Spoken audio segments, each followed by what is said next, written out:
Marilah mendengarkan pembacaan Injil pada hari ini. Tuhan bersamamu dan bersama rohmu. Inilah Injil menurut karangan Santo Matius. Dimuliakanlah Tuhan.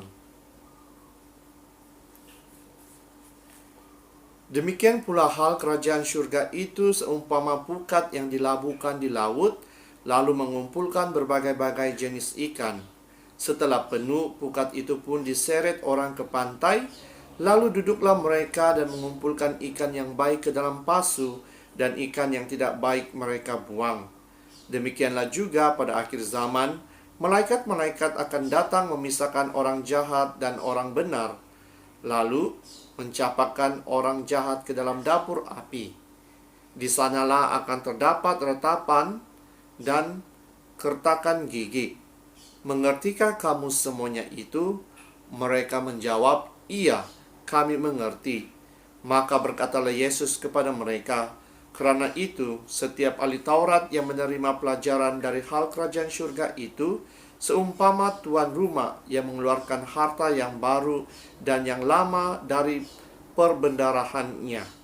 Setelah Yesus selesai menceritakan perumpamaan-perumpamaan itu, ia pun pergi dari situ. Demikianlah Injil Tuhan. Terpujilah Kristus. Saudara dan saudari yang seiman dalam Yesus Kristus, di dalam pembacaan pertama pada hari ini kita mendengar bagaimana Nabi Yeremia mau belajar cara bekerja Tuhan bagi orang Israel. Karena dia tahu bahwa Tuhan itu Maha Kuasa. Dia berkuasa di atas segala-galanya. Tidak ada yang sia-sia bagi Tuhan, karena dia menghargai semua. Oleh sebab itu, kita harus memuji dan memuliakan Tuhan, karena dia tidak mempersia-siakan kita. Dia mau kita semua mengasihi dia, dan dia akan mengasihi kita. Jadi saudara dan saudari, maukah kita menjadi seperti Yeremia yang mau belajar cara Tuhan untuk membantu di antara satu sama yang lain? Dan di dalam Injil pada hari ini kita juga dapat belajar bagaimana kita harus menjadi yang terbaik bagi kehidupan kita. Kita harus memilih apakah yang harus kita lakukan di dalam kehidupan kita. Sama seperti pembacaan Injil pada hari kemarin, di mana kita diajak untuk memiliki mutiara. Dan mutiara itu yang berharga itu adalah Tuhan sendiri. Jadi pada hari ini kita diajak sekali lagi untuk merenung kehidupan kita.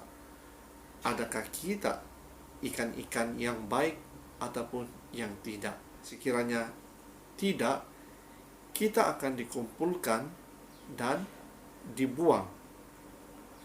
Malahan yang baik akan sentiasa menjadi baik. Jadi begitu juga dengan kehidupan kita, saudara-saudari. Kita harus menjadi yang terbaik, bukan sahaja bagi diri kita, tetapi juga bagi orang lain. Di dalam Injil pada hari ini ada beberapa perkara juga yang dapat kita pelajari bagi membantu kita untuk membuat refleksi diri kita. Yang pertama, kita harus menyadari bahwa Tuhan itu sentiasa mencintai kita. Dia tidak pernah meninggalkan kita. Sama seperti di dalam pembacaan pertama, bagaimana tukang periuk itu membuat ciptaannya. Begitu juga dengan Allah. Dia menciptakan kita menurut gambar dan rupanya, dan tidak mungkin dia meninggalkan kita, karena kita adalah hasil tangannya. Oleh itu kita harus mencintai Tuhan sebagaimana kita mencintai diri kita dan orang lain. Yang kedua, kita harus ingat bahwa Tuhan sentiasa memberi peluang kepada kita semua yang percaya kepadanya.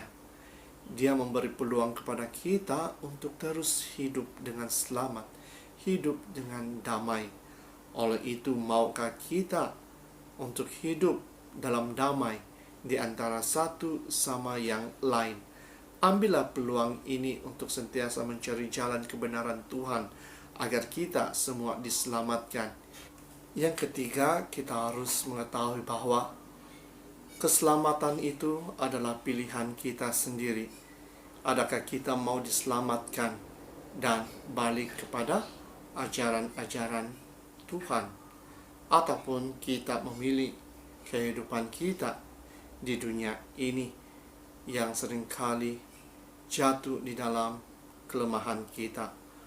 Oleh itu, saudara dan saudari, marilah kita terus berdoa pada hari ini agar Tuhan akan menggunakan diri kita untuk bersaksi kepadanya, untuk bersaksi bagi semua orang, agar apabila mereka melihat kita, mereka melihat Tuhan itu ada di dalam diri kita. Sekali lagi, marilah kita berdoa agar kita menjadi berkat kepada semua orang yang kita jumpa pada hari ini. Dalam nama Bapa, Putra, dan Roh Kudus.